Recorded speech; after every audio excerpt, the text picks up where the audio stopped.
Hi, everybody. My name is Sarah, and I'm the Senior Growth Marketer here at Six and Flow. HubSpot has recently launched a new product update where you can analyze marketing email performance inside the Custom Report Builder.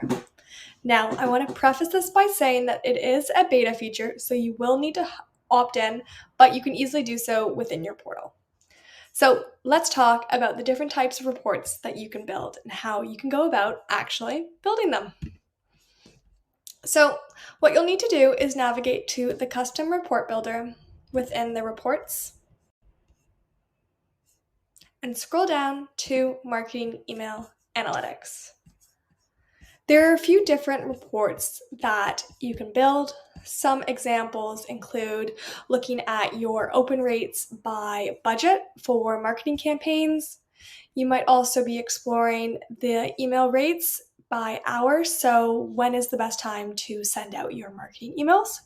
If you offer various subscription types, it might look at how each compare against each other, whether the case studies result in the most conversions or the newsletters.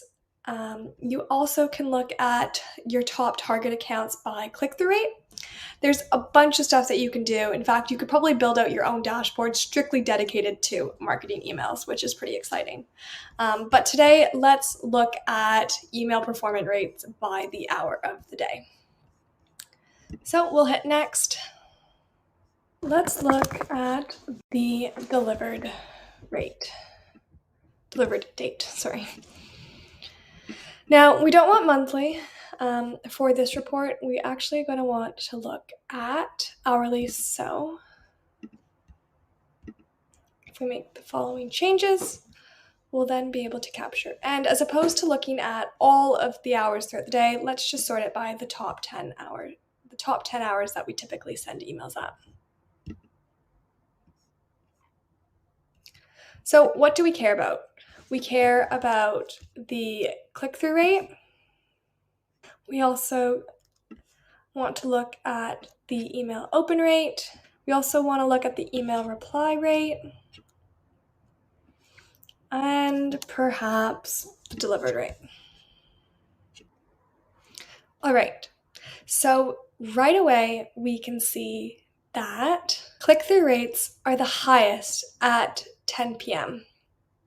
But nobody's actually responding at this hour, so probably the best time to send out emails is during the day so that they can respond at about 6 p.m. according to this data set. So this is all really valuable data. And for my email marketers, again, I highly encourage you to build out a dashboard consisting of many of the reports that we talked about at the beginning of this video so that you can begin to make data-driven decisions inside your marketing email and you can have stronger and better conversations with your audience. Best of luck.